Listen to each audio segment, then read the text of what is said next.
Maganda yung mga ganyan. No? May kasaysayan. Yes. Partner, ang susunod nating BTR ay para sa mga tinatawag na children at heart. Yan. Yung bang mga taong super hilig sa mga laruan? Ganon. Katulad ng pag sinabing Justice League. Sino ang madalas mong naiisip ng mga characters? Aba, syempre si Superman, si Superman. Batman, at ang paborito kong Wonder Woman. Bakit? Wow. Hindi kasi, ibahin mo itong toy collector na nakilala ko. No, Ang bakit? kinukolekta niya, partner, Justice League. Ha? Si The Flash. The Flash. The Flash. Kilala mo yan? Elorde. Hindi. Hindi. Superhero to eh. Pakilala ko na sa'yo. Oh, eto si The Flash. Ikaw pala. Kamusta po kayo dyan?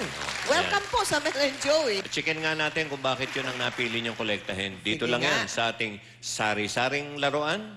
Collect ka dyan. The Flash. Si The Flash.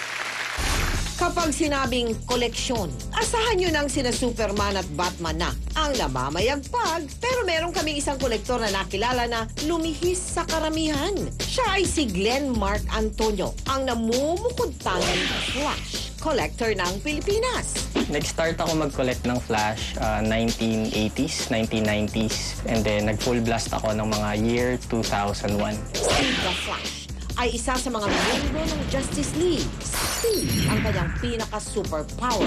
Nang unang lumabas si The Flash sa comic books, pinansagan siyang ang superhero na may arinola sa ulo. Pero di tulad ni Superman at Batman, hindi naging kapopular sa mga bata si The Flash. Sa kabila nito, kinahiligan pa rin ni Glenn si Flash. Mahilig ako sa anything na mabilis. Isa siya sa mga characters basically ng DC Universe na hindi pumapatay ng kalaban. Sobrang bilis niya, kaya niyang talunin kahit sino. Dito sa Pilipinas, ay dalawa lamang silang nangongolekta ng Flash toys at action figures. Ako na yung kinokontak mismo na pag Flash, kontakin niyo si Glenn. Hindi ganun kalaki yung effort na nag-iikot pa ako ng malls. Anything na officially licensed, fast food meal toys, DC Direct na toys. May kamurahan ang halaga ng mga authentic Flash items. Kaya naman itong si Glenn, halos kumpleto na ang kanyang koleksyon. The price of my Flash figures would range from as low as 100 pesos to mga around 1,000 each. Pero pag tinago mo kasi yon in mint condition, nag-appreciate yung value, nagmamahal. Every year, 2, 3 lang yata yung Flash figures na nilalabas. Hindi siya ganun karami. Especially yung mga international releases na hindi dinala sa Philippines, I have them in my collection. It would be safe to say that I have about 95% of all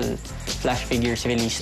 Ang mga fast food Flash toy collections. Ang 3 generations Flash action figures. Si Flash at si Kid Flash. Naselyado pa ang lalagyan at ang mga samot-saring Flash action figures in all shapes and sizes. Ang ilan sa kanyang mga authentic Flash collections.